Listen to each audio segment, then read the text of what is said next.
Hi ನಮಸ್ತೆ, welcome back to ಸೌಮ್ಯಸದ ರುಚಿ. ಹೇಗಿದ್ದೀರಾ ಎಲ್ಲರೂ? ನಾನು ಆರಾಮು, ನೀವು ಆರೋಗ್ಯವಾಗಿದ್ದೀರಾ ಅಂತ ಭಾವಿಸ್ತೀನಿ. ಇವತ್ತಿನ ರೆಸಿಪಿ ರವಾ ಓಟ್ಸ್, ಉಪ್ಮಾ ಅಥವಾ ಬಾತ್ ಅಂತ ಹೇಳ್ಬೋದು. ಯಾಕೆಂದರೆ ಸ್ವಲ್ಪ ಮಸಾಲಾಸ್ ಎಲ್ಲ ಆ್ಯಡ್ ಮಾಡಿ ನಾನು ಮಾಡ್ತಿರೋದ್ರಿಂದ ಈ ಓಟ್ಸ್ ರವಾ ಬಾತ್ ತುಂಬಾ ಟೇಸ್ಟಿಯಾಗಿರುತ್ತೆ. ಖಂಡಿತವಾಗ್ಲೂ ನೀವೆಲ್ಲರೂ ಈ ರೆಸಿಪಿನ ಆರಾಮಾಗಿ ಟ್ರೈ ಮಾಡ್ಬೋದು. ಹಾಗೆ ಇನ್ನೊಂದು ವಿಷಯ ಅಂತಂದರೆ, ಇದು ಡಯಟ್ ಮಾಡೋರಿಗೆ ಕೂಡ ತುಂಬಾ ಒಳ್ಳೆ ಆಪ್ಷನ್ ಅಂತ ಹೇಳ್ಬೋದು ಫ್ರೆಂಡ್ಸ್. ಸೊ ನಾನು ಫಸ್ಟು ಸ್ವಲ್ಪ ಆಯಿಲ್ ಹಾಕ್ಕೊಂಡಿದ್ದೀನಿ. ಆಯಿಲ್ ಬದಲಿಗೆ ತುಪ್ಪ ಕೂಡ ಹಾಕೋಬೋದು, ಅಥವಾ ಆಲಿವ್ ಆಯಿಲ್ ಕೂಡ ನೀವು ಇದಕ್ಕೆ ಸೇರಿಸ್ಬೋದು.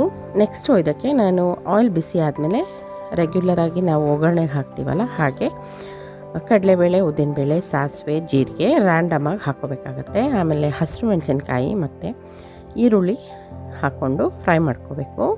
ಒಂದು 2 ಈರುಳ್ಳಿ ಮೀಡಿಯಮ್ ಸೈಜ್ ನಾನು ತೊಗೊಂಡಿದ್ದೀನಿ. 1 ಕಪ್ ರವೆಗೆ ನಾನು ಇದು ಮಾಡ್ಕೋತಾ ಇರೋದು. ಸೊ ಈರುಳ್ಳಿ ಎಲ್ಲ ಸ್ವಲ್ಪ ಫ್ರೈ ಆದಮೇಲೆ ತರಕಾರಿಗಳನ್ನೆಲ್ಲ ಸಣ್ಣದಾಗಿ ಕಟ್ ಮಾಡಿ ಹಾಕ್ಕೊಂಡಿದ್ದೀನಿ.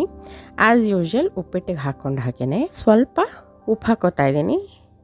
ತರಕಾರಿಗೆಲ್ಲ ಉಪ್ಪು ಹಿಡೀಲಿ ಅನ್ನೋ ಕಾರಣಕ್ಕೆ ನಾನು ಸ್ವಲ್ಪ ಉಪ್ಪನ್ನು ಇವಾಗಲೇ ಸೇರಿಸ್ಕೊತಾ ಇದ್ದೀನಿ. ಈಗ ತರಕಾರಿ ಬೇಯಕ್ಕೆ ಬಿಟ್ಟಿದ್ದೀನಿ. ಇದಕ್ಕೆ ಧನಿಯಾ ಪುಡಿ 1 ಟೇಬಲ್ ಸ್ಪೂನ್, ಹಾಗೆ ಖಾರದ ಪುಡಿ ಅರ್ಧ ಟೇಬಲ್ ಸ್ಪೂನ್ ಮತ್ತು ಗರಂ ಮಸಾಲ ಪೌಡರ್ ಹಾಕಿ 5 ಮಿನಿಟ್ಸ್ ಬೇಯಿಸ್ಕೋಬೇಕು. ಇವಾಗ ನಾನು ಇದಕ್ಕೆ ಕುದಿಸಿಟ್ಟಿದ್ದಂಥ ನೀರು ಹಾಕ್ಕೊಂಡಿದ್ದೀನಿ. ಹಾಗೆ 1:2 ಅಂದರೆ 1 ಕಪ್ ರವೆ ತೊಗೊಂಡ್ರೆ ಅದಕ್ಕೆ 2 ಕಪ್ಪಷ್ಟು ನೀರು ಹಾಕ್ಕೊಂಡಿದ್ದೀನಿ. ನಾನು ಅದನ್ನು ಬಿಸಿ ಮಾಡಿ ಹಾಕ್ಕೊಂಡಿದ್ದೀನಿ.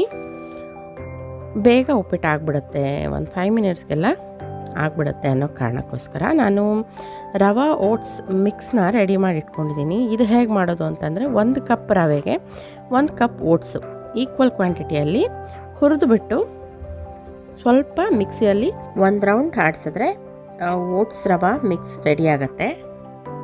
ನಾನಿಲ್ಲಿ ತೊಗೊಂಡಿರೋದು ರೋಲ್ಡ್ ಓಟ್ಸ್, ಕ್ವೇಕರ್ ಅವ್ರದ್ದು ರೋಲ್ಡ್ ಓಟ್ಸ್ ತೊಗೊಂಡಿದ್ದೀನಿ. ಮತ್ತು ರವೆ ಬಂದುಬಿಟ್ಟು ನಾರ್ಮಲ್ ಉಪ್ಪಿಟ್ಟು ಮಾಡ್ತೀವಲ್ಲ, ಕೃಷ್ಣ ರವೆ ಅಂತಾರಲ್ಲ, ಆ ರವೆ ತೊಗೊಂಡಿರೋದು. ಎರಡನ್ನೂ ಈಕ್ವಲ್ ಕ್ವಾಂಟಿಟಿಯಲ್ಲಿ ತೊಗೊಂಡು ಹುರಿದು ಮಿಕ್ಸಿಯಲ್ಲಿ ಪೌಡ್ರ್ ಮಾಡ್ಕೊಂಡಿರೋದು. ಲೋ ಕ್ಯಾಲರಿ ಇರುವಂಥ ರವಾ ಓಟ್ಸ್ ಬಾತ್ ರೆಡಿ ಆಗುತ್ತೆ. ಈ ರೆಸಿಪಿ ನಿಮ್ಗೆ ಇಷ್ಟ ಆದರೆ ಲೈಕ್ ಮಾಡಿ, ಶೇರ್ ಮಾಡಿ. Thank you for the watching.